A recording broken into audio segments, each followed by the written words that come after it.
My name is Ethan Morgenstein, and I am 34 years old. Today is April 14th, 2007, and we are in Kalamazoo, Michigan, and I am here today with my mother. My name is Andrea Dean. I am 66 years old. Today's April 14th, 2007. We are in Kalamazoo, but I drove from Kalamazoo to Kalamazoo from Traverse City, Michigan, to visit my son. And Ethan is my son. Okay. And I also want to add that I have a brother named Benjamin, who's 2.5 years older, also your son. And I want to start out by saying that my mother's one of the people that I love, respect, and admire most in the world. And we could talk about a lot of different subjects today, a lot of different aspects of your life. But the one thing that I'm going to mostly be asking about is a period of about 10 years, a 10-year period of your life, which you often refer to as your time in another country. And I'm wondering if you can kind of explain how you define that term and what that means to you. That term was coined by my sister-in-law with a great tact, I guess. When I refer to that period myself, I say when I was crazy. In fact, that period was a time where something set off a latent chemical imbalance I had been born with, and I became so-called bipolar psychotic, and I like to say that my doctor told me later, he said, "I thought you were schizophrenic," which means I probably never would have gotten really well. Okay. But I'm as well as I can possibly be now, and that's all.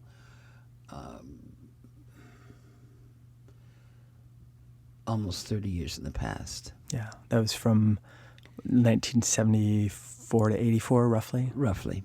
Okay. Yeah. Okay. So at what point did you realize that you had a chemical imbalance? At what point do you think you knew that? I did not know it for the period of time that the chemical imbalance was making me psychotic. The true sign of the crazy person is the crazy person denies he's crazy. And in fact, the experience I had during that time was palpable, was truth to my senses, truth to my eyes and ears and skin. And there was absolutely no denying it. Besides the definition, if you're crazy, you don't think you're crazy. Right. But it was a very extremely convincing and kind of all-consuming experience, and was kind of had a huge layers of fairy tale around it. I mean, I don't want to say that I was the mother of God, but I was. Say more about that. Those layers of fairy tale. What do you mean exactly? When Ethan was a baby, I was team teaching a class at the college where my ex-husband teaches, and I fell for an utterly interesting Vietnam veteran who'd worked as a spy.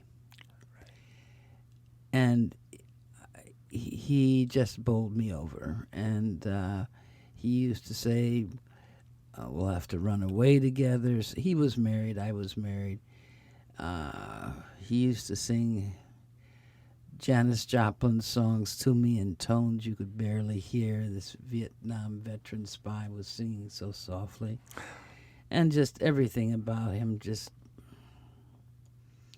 utterly fascinated and utterly swept me away.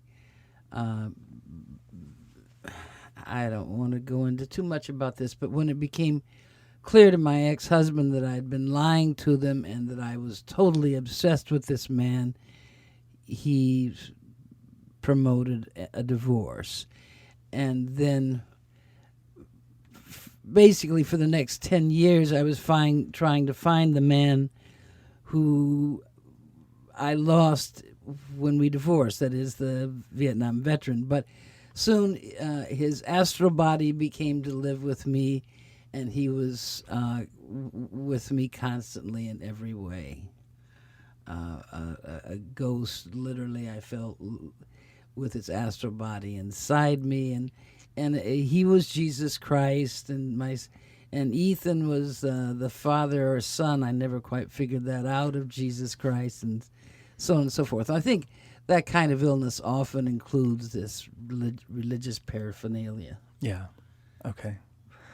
And so you two were married. You and my father, Henry, were married for 8 years? I think 8. Okay.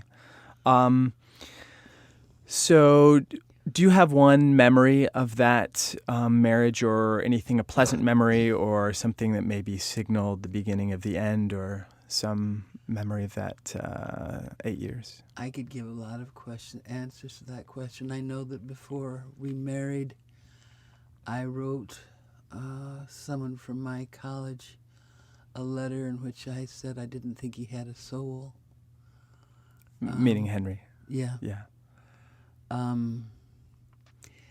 We were minimally compatible. Our compatibility was almost 90%, you could say, intellectual, and nothing much of anything more. I have bad memories and I have pleasant memories. When we were in Europe, I pretended like I was in love with him, and we were traveling in the dark. My arm was around him. And he was a supremely kind husband, to the point where I would be the queen sitting on a chair, and he would do absolutely everything for me. Mm-hmm. And I didn't realize, so sometime after our divorce, that was the main reason the divorce was an excellent benefit. Because, what is it? The slave is master to the master. By being my slave, he in effect was reducing me to utter helplessness. And slavery, in a sense. Yeah. Right. Yeah. Okay. So that, when I look back upon, was the divorce a mistake, I thought it was a fantastic release, primarily for that reason. Okay. Okay. You've talked about a few people, but your parents were alive during the time that you... Yes. And you also have 3 siblings. Yes. How did your family react to your... My siblings denied my sanity to the point where I effectually disowned them, because they didn't believe that I was sane when I was convinced I was. Okay. And I couldn't stand to hear their solicitous remarks anymore. Just by the most hated thing anybody could ever say to me during that period was, "Andrea, I'm concerned about you." Right. And they were certainly concerned. And they wouldn't believe that And I quickly mention, they didn't need to be concerned for my life or my health, because all through this I took excellent care of myself physically. Right. You took care of your basic I needs. had 3 meals a day, and I managed to sleep somewhere every night, usually with a roof over my head, but not always. But I was, in spite of how off I was perfectly able to take good care of myself. Okay. And certainly my health never suffered from that whole experience. And you largely did take care of yourself during that time. You took care of your basic needs. You also met a lot of people during that time. Yeah. Who, in your mind, sticks out as one of the most prominent people, or one of the most helpful or kind people that you've met during that period? Do you know what I'm going to say? I have an idea. A skinny little old pipe smoking, half bald man named Walterbosch who had advertised for a housekeeper, and I went looking for a job and found his ad and went to see him, and he soon made it clear he did not want to be my housekeeper, but he would be my friend. And in days where I was homeless and everyone was turning me away, Walter would let me in, usually at all hours of the night, and he always had shaved ham on hand and potato salad on hand, and offered me a bath and offered me some of his pajamas. And I remember at 12 or 1 o'clock watching the Honeymooners together, and I was just in heaven to be. And I had a good bed of my own, and he never said much except things will take care of themselves, which they did without my ever having the medicine I should have been taking all along. Yeah. I also thought you might mention Albert Chippewa. Albert Chippewa, of course. I hitchhiked a lot. I had to move 15 miles away from Traverse City in order to get affordable housing, and so then I was 15 miles away from my sons. So I would hitchhike, I guess, generally into Traverse City every other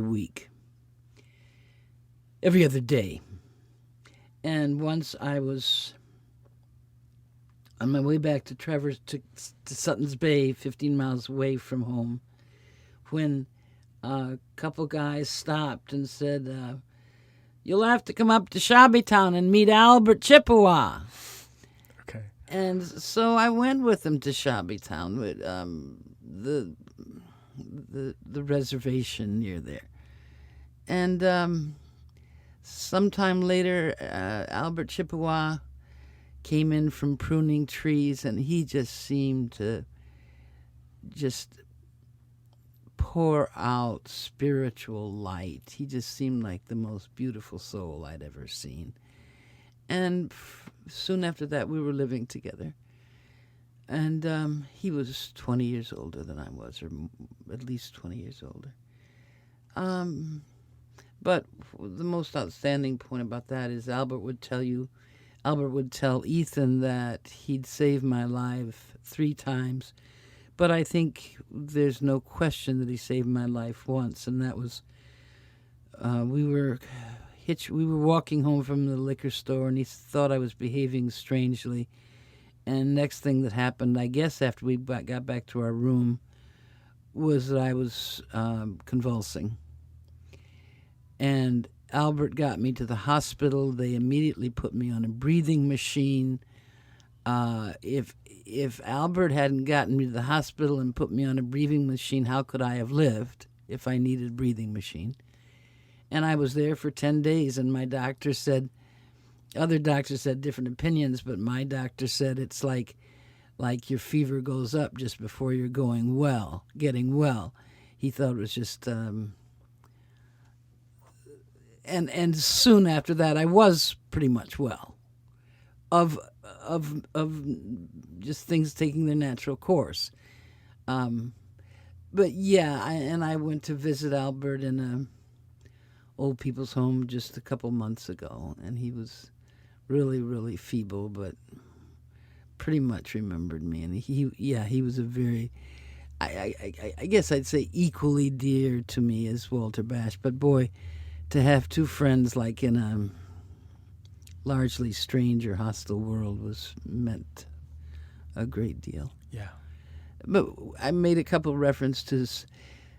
Traverse City, Michigan had not heard of lithium, which is all I really required from the beginning, until things had taken their natural course and I was okay. Okay. Yeah.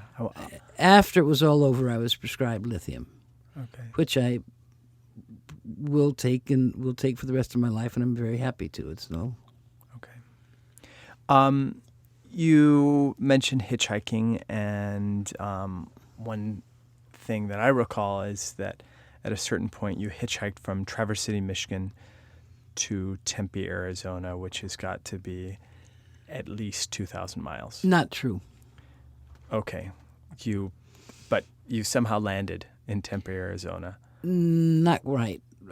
Somehow landed Once somewhere in when I'd Arizona. been drinking straight tequila in the sunshine Okay. at my foster care home, I decided that I was going to go to Africa or China to find a man who loved my children.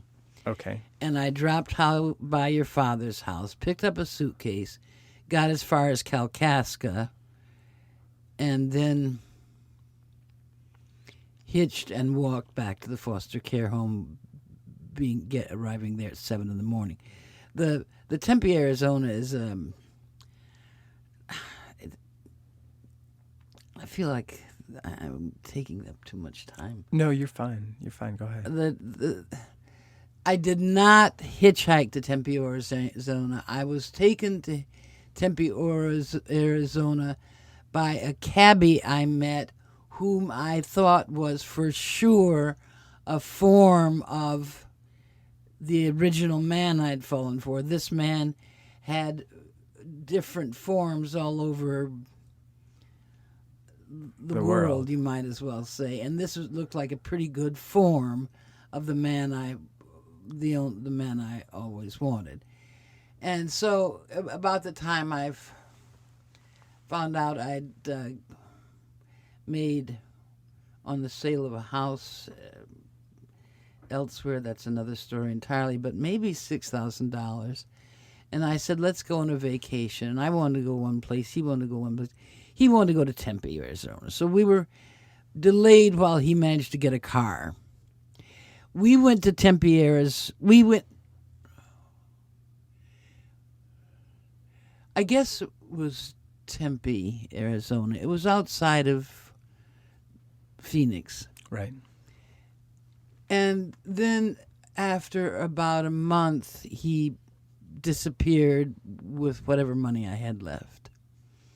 So then I went hitchhiking in Phoenix on a blacktop road in 115 degrees of temperature, and after an hour found a man who picked me up, and we agreed to drive to the western coast. So when we were on the Pacific Ocean, after we'd spent a few days together and gotten along all right, he said, you get out here. This is the end of the road. I thought it'd be good for our health to go to the coast. Were you in California then at that time, or you must have been, because you were on the West Coast, and we were near Phoenix, and we drove from Phoenix to California. Okay.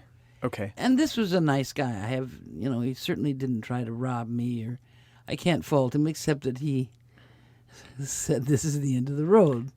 And I, of course, persuaded him, and he wouldn't agree. So I ended up in a hospital, in a mental hospital. I was hitchhiking for my Jesus at dusk outside of Princeton, California, in Two Moon Bay.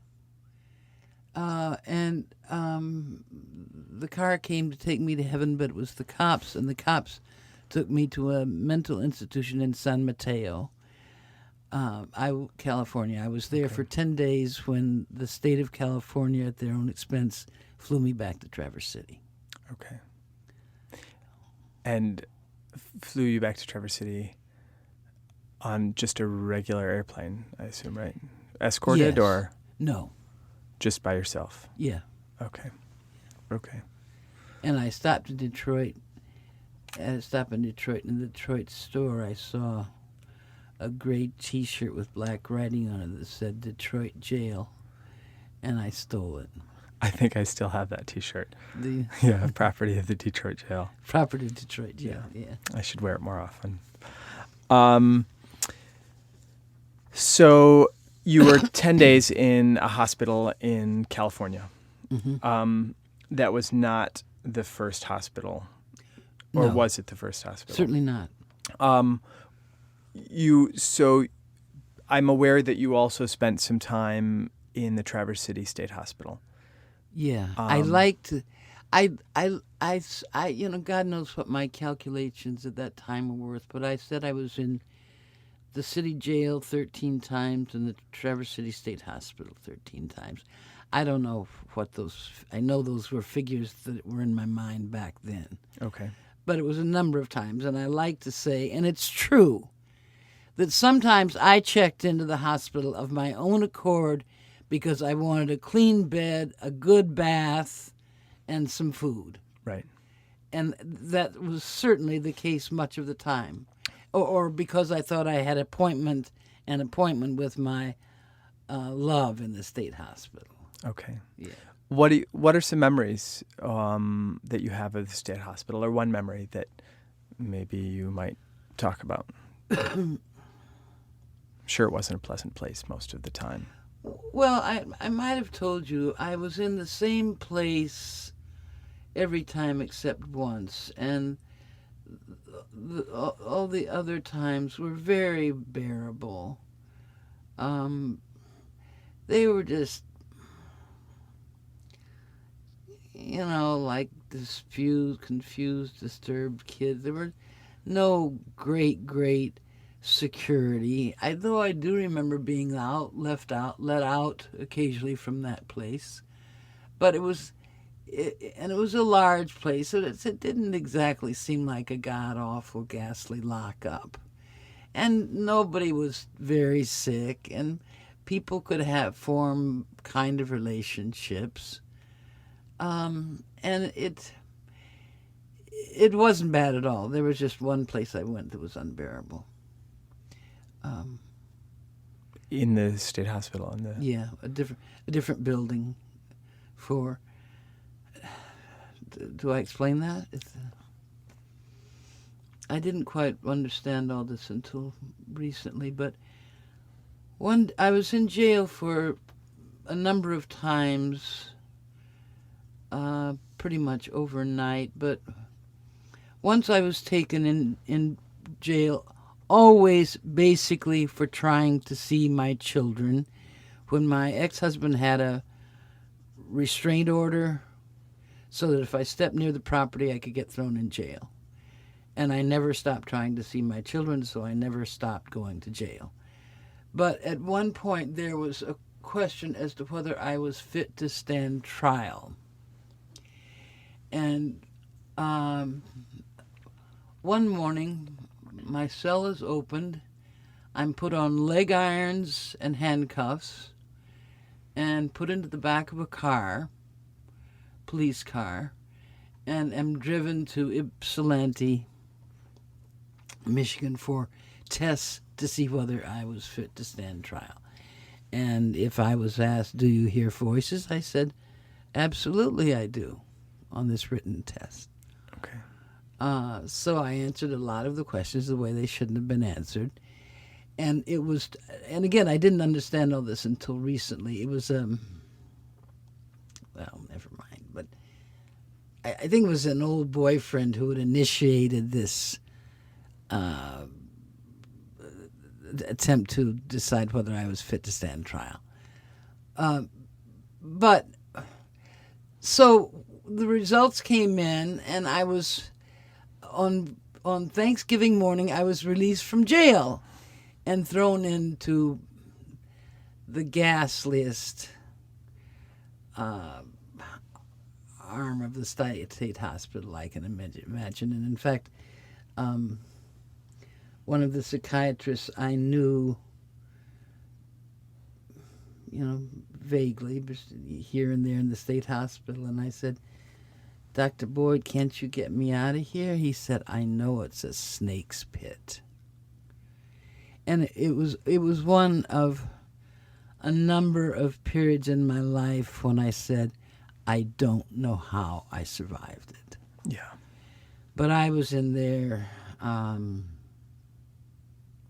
2 months at most, maybe less.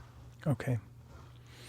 There was also a time, and I don't know if this was on and off or if it was an extended period of time when you were homeless, or just had to bounce between one place and another. Yeah. How did you get through that? Well, when I was homeless was when I could knock on Walterbosch's door and get a lovely bed and shaved ham sandwiches and potato salad and get a bath. And sometimes I'd stay there for 4 or 5 nights at a time. And they'd say, "Oh, my little niece is coming to visit." And you just knew that was a fiction. But I had to get out. And so a few days later I tried again, and my little niece was no longer there. But once I had a hideout behind 8th Street, and I was kicked out of there. Once I had a hideout along the Boardman Lake, and my possessions were stolen from there, so I thought I'd better not go back. I've slept on the ground, on the grounds of the state hospital before, but it was never more than days. I don't even think weeks. Once I was at a motel, and I remember at one point something came about that I was just sobbing uncontrollably and kind of screaming at the same time. And the motel owner might have heard me, but it was time. I'd paid, my rent was overdue, and he never said anything. And I was there for possibly 2 months without his ever demanding the rent. So there was never an experience. And once I was afraid of vagrancy, being picked up for vagrancy, so I checked into a foster care home. So. Okay. And I'm sure that during all those times between hitchhiking and being one place or another, you must have, or you may have come close to dying. Do you think you ever did, or do you ever remember a time? No, other than the time I was in a very, very vile, cynical, almost religiously cynical state of mind. But there was never a time, in fact, when my life was threatened, except when the time Albert Chippewa took me to the hospital and I got on a breathing machine. Okay. And then they medicated me so heavily I was out for 10 days. But or when I hitched a couple of times, men were, I'm sure, wanted to rape me, but I managed to evade them one way or another. Okay. Something else that sticks out in my mind is a time period of, or an incident in your life in which you let horses out of their stables. Oh, yeah. What was the Those were the motivation behind that? Well, at the time, I lived in a one-room basement apartment. Okay. In Suttons Bay, the place where I had to go to afford the rent. And I kept referring to it as the block, like cement block. It was just, and I had nothing to do. I was in a cell, and so I made 3 shoddy quilts, and played solitaire, and pretended I could paint, and read the Bible from cover to cover without it meaning anything to me. But it was like I was in jail. There was nothing to do except hitchhike to Traverse City.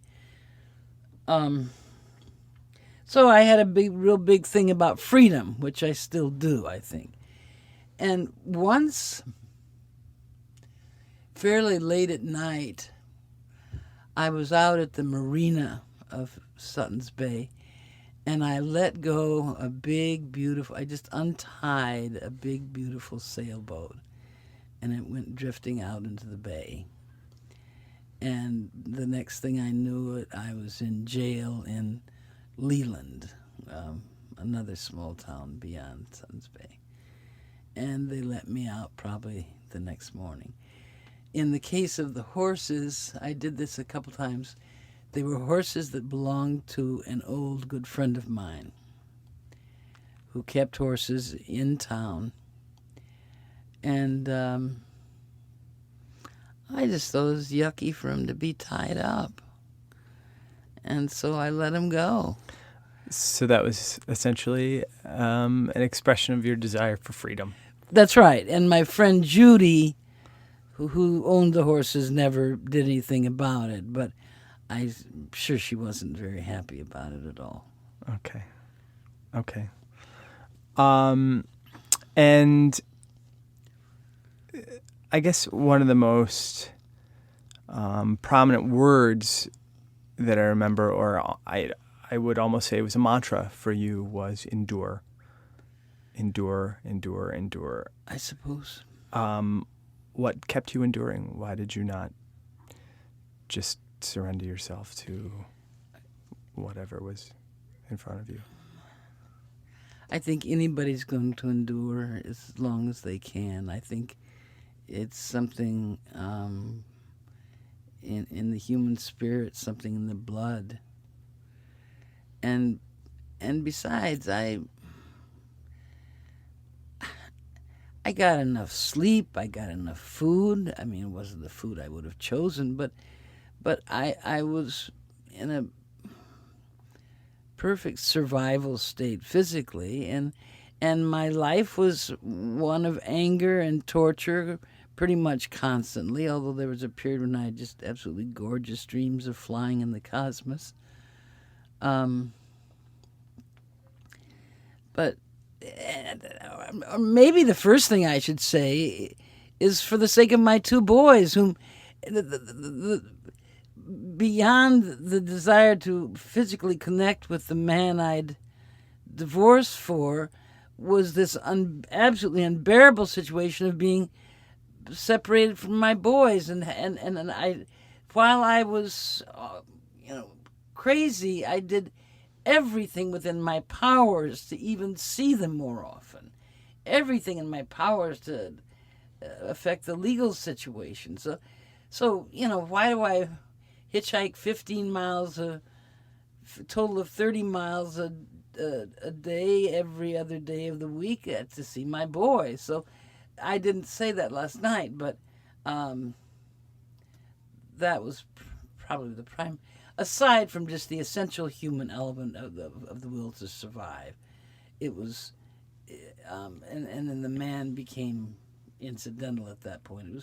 It was the frustration of having no control over how often I saw my boys, and no control over how much we could relate, and so on and so forth. Okay, and then somehow after that, there was a certain point in which you began your recovery and began to move back into the world. And to explain to you what that was like from my perspective, my 12, 13-year-old perspective at the time, it seemed like you picked yourself up off the ground and brushed yourself off and said, okay, I'm done with that now. And then you started to change your life and came back into the life of me and my brother Ben, and you started to be you started to be our full-time mother. How did you begin that? How did you reach that point? Well, in the first place, as I remember, after I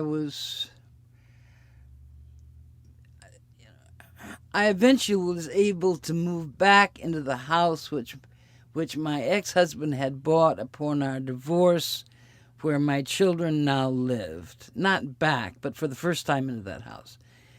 And my ex-husband allowed that. But I think probably the first 2 years that I was okay and in that house, I didn't think about getting work.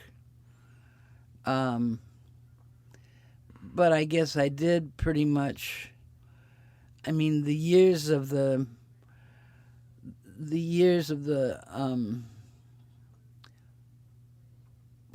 what kind the salad you had not long ago that could have The chef salad. the years of the chef salad. That was certainly after I got home, and I was becoming as much of a full-time mother as I could. But how did I shake myself off? And well, I didn't quickly, I don't think. And there were times I spent in that house when I was afraid the cops would come get me, because they had all the time. Yeah. But it wasn't by any means immediate, I don't think. Yeah. It felt sudden to me. I mean, it felt I'm sure it felt have. miraculous. Yeah. So, if you were given the chance, do you think you would go back and change anything, or do you have any? It's kind of a strange question to ask about that period, but would you go back and erase or change, or? If I hadn't met this man whose name is Terry Salee, would I have still been with your father? It's hard to believe I would have, but if I would have been, that would have been worse than going through the 10 years. As far as it was such a dead, meaningless relationship. It seems to me, and it ruined my life. I taught college for less than 5 years, and now since then I've been greatly underemployed. But it was a great adventure in a way. Okay. So it's hard to, I can't think of what exactly to say. That if I could go back, what would I do? You're almost glad it happened because it ended my marriage, and in fact, it was a great adventure. Okay. And the final thing I want to say is thank you for doing this, and I wanted to tell you again that I love you and that I admire you for your courage and for the fact that you never gave up and gave me the